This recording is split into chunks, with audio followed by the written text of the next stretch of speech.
physical brains behind everything from chatbots through to self-driving cars. The United States is already home to 5,426 data centers and counting. That's the most in the world. This number has doubled in just a year. And Microsoft, working with OpenAI, says that it will double its footprint again over the next 2 years.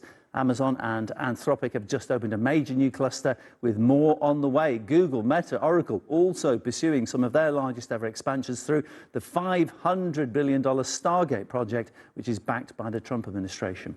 Analysts say that this boom is only just beginning. Goldman Sachs estimates global AI infrastructure will hit $3 to $4 trillion by 2030. Consulting firm McKinsey offers an even higher projection, $7 trillion in AI data center spending. That's nearly twice the GDP of the entire United Kingdom. And that brings us to Nevada. With the AI boom in full swing, the state's become one of the most sought-after locations in the US. Google, Microsoft, Apple, and major operators like Switch and Vantage data centers, they've already built or are building massive, power-hungry, we'll talk about that in a moment, facilities across the Nevada desert. Right, let's discuss this with Alex Leschik, who is in Washington, D.C., and he's the founder of Zen AI Literacy Programs. Welcome to you, Alex. So let's just start with that, because, I mean, it might seem obvious to you, maybe not everybody. Why Nevada? Why stick something so crucial in the middle of a desert? Absolutely. Great question. Yeah, Nevada's, when you think about it, really the perfect place, as well as a few other states. But it's kind of become the heart of America's new AI build out. The old gold rush was about what you could pull out of the ground. This new rush is a little bit more about what you could put into the ground and how large you can build it. So these incredibly massive compute hubs that power modern AI. This is the tech that companies are choosing, and they're doing it in Nevada because it gives them what they can't find elsewhere, which is huge open land, fast permitting, and access to major power and fiber lines. And that speed matters, especially when it comes to something like AI in a race that is global and extremely aggressive.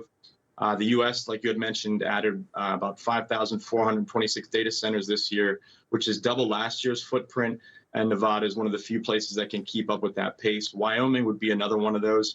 So when you see Google, Microsoft, Amazon, Apple, and others building massive desert campuses, it's really because this next generation of AI models, not the GPT-5s, but the GPT-6, GPT-7, are going to require 10 to 100, maybe even in some cases 1,000 times more compute than we currently are seeing right now. And Nevada is simply one of the only places that has enough scale to do it. Northern Virginia, Data Center Alley, just south here in D.C., is a little bit too packed. It's one of the original, data center hubs, so it's not as likely of a spot. Texas, California, Arizona, and Ohio would probably be other good choices as well. But Nevada's been the clear front runner for now. Alex, AI boom, yeah, it's got lots of people excited, but it's not without its concerns, because these vast data centers require equally vast amounts of energy to power them. They are like slavering, devouring beasts when it comes to energy. Now, where is that electricity supply going to come from? And is it going to be impacting on the public? Is it going to take energy away from the public?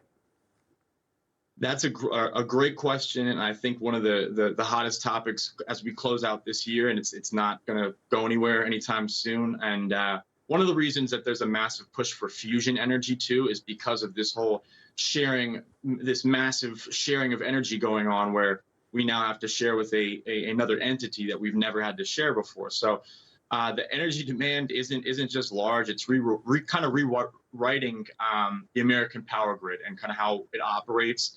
A single hyperscale data center can draw 300, 500 megawatts, which is basically the footprint of a small city. In some cases, it's a little bit larger than Detroit from what we've seen.